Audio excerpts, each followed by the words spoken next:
So today we're going to look at the area under a curve. So just as differentiation gives us the gradient of a curve, if we will just draw a wee sketch of some curve, let's just draw something like this. If we find the integral, so this is y equals x squared, we find the integral of this, we can use that to calculate the area under this curve. So say we wanted to know what the area bound between x is 2 and x is 5, so this area here, we can use integration to find that out. Now let's consider why this is the case and what we're doing. I'm going to redraw this.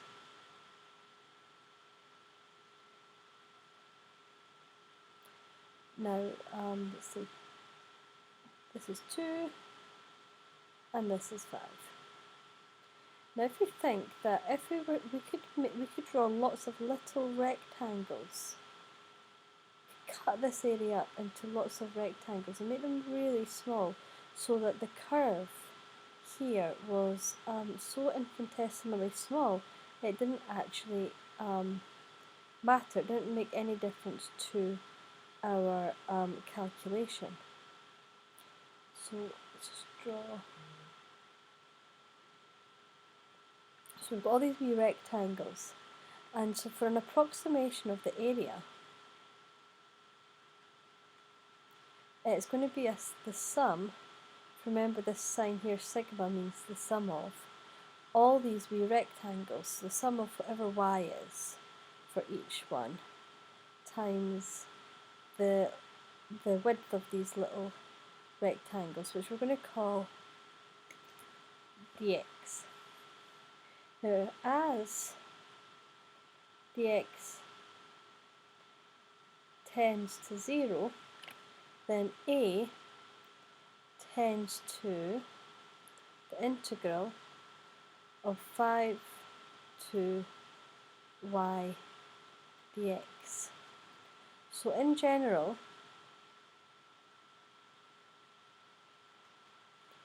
if y equals f of x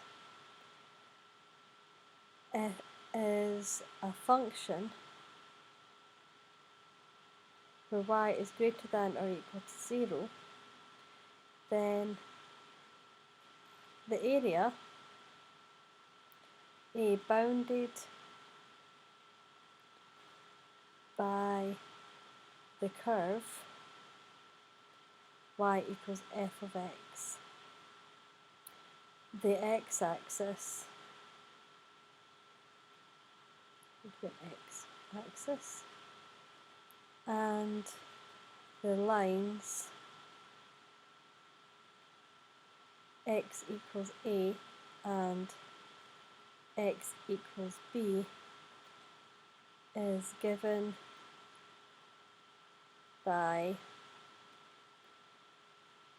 equals a, b, y, dx. Now let's just look at what that means.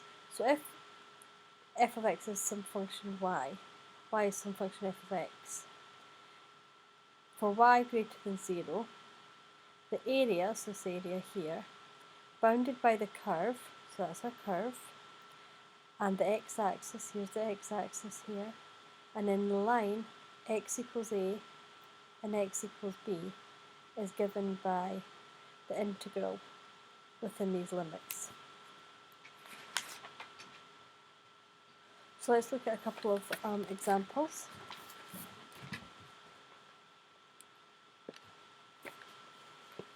So let's find the area of the shaded region.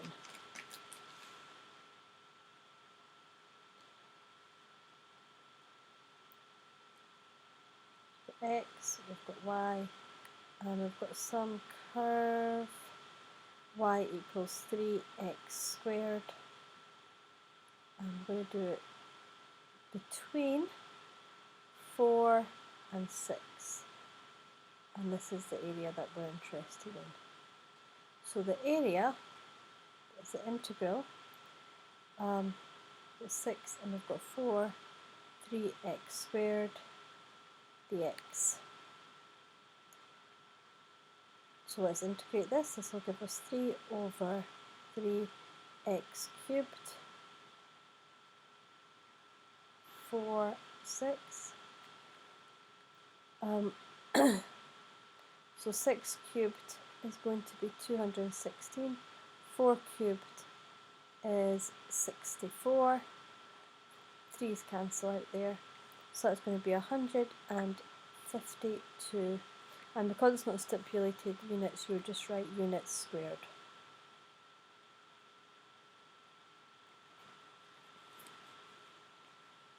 Now, we've been looking here at the area above the x-axis. If your required area is below the x-axis, then we do exactly the same method, but we're going to get a negative value. This is because the integral is summing the y values, and they're all negative. So let's do an example, and we'll see it when we draw a sketch. So we've got this curve, y equals x squared minus 6x, and oh, I've done it wrong.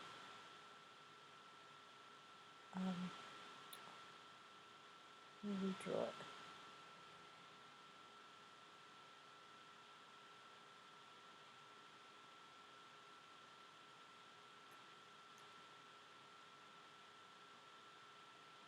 So we're actually coming up like this. And we want this area here. So remember before when we did our wee sketch of the areas of the little rectangles, I'll show you here, when we add up each area, that we're doing that little dx multiplied by the y value. Here the y's are positive, but here the values of y are negative. So if we were to split this area up into little rectangles and add them up, the area of each little rectangle would be negative. But the method is just the same. So we'll go from 0 to 6, and it's x squared, the area, minus 6x dx. So that's going to be a third x cubed minus 6x squared over 2, 0 to 6. So that's going to give us 72 minus 108 minus 0. So that would be minus 36. Therefore, the area is equal to 36 units squared. Now because of this, because when we're looking at the curve above the x-axis, we get a positive value for the area, and when it's below the x-axis it's negative. If we have, so we've got a curve like this,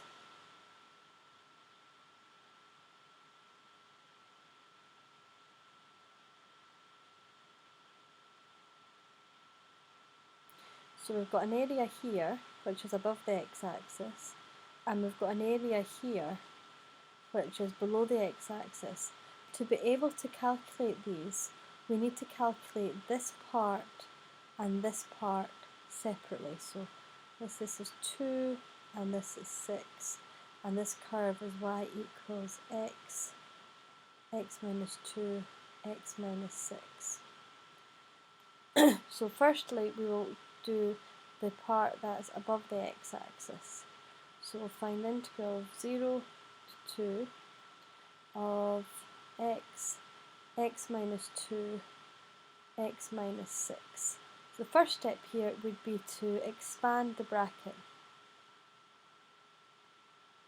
So it's going to be x cubed minus 8x squared plus 12x dx. I'm going to put my equal sign over here so I don't end up right into my curve. So this will be x to the power 4 over 4 minus 8x cubed over 3 plus 6x squared, because it's going to be squared, and that will be 12 divided by 2 is 6. And that's between 0 and 2. So that will give us, if you work all that out,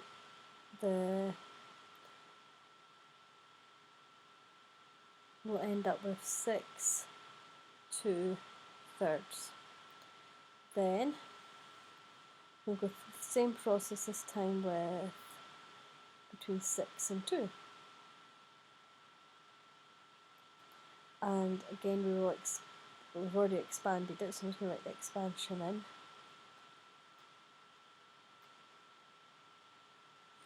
And dx, and we've still got the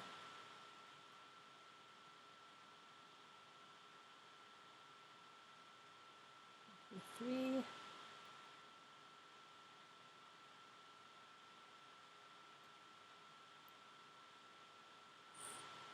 and that will give us minus 36 minus 6 over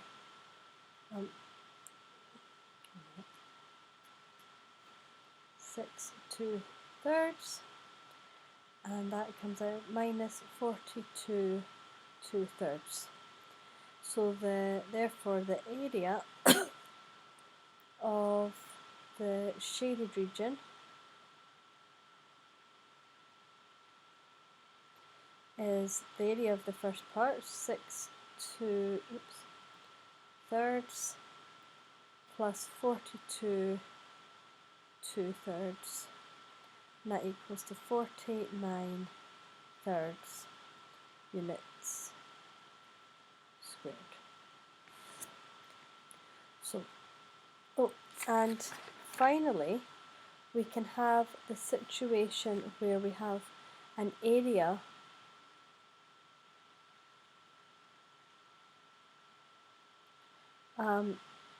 enclosed by the curve and the y-axis. So say we've got this curve here, and that's x equals f of y. And then we've got some area here, and it's bound by a and b. Now the area is going to be the integral from a and b x dy for x greater than or equal to 0. Let's do an example of this. So we want to find the area of this region, and x equals y 4 minus y. I want to between 0 and 4. So the area is between 0 and 4, and it is x dy, which is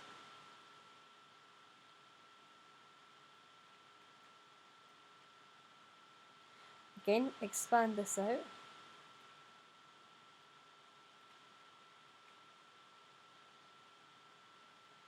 and that's going to give us, that'll be 2, this will become 2y squared minus 1/3 y cubed.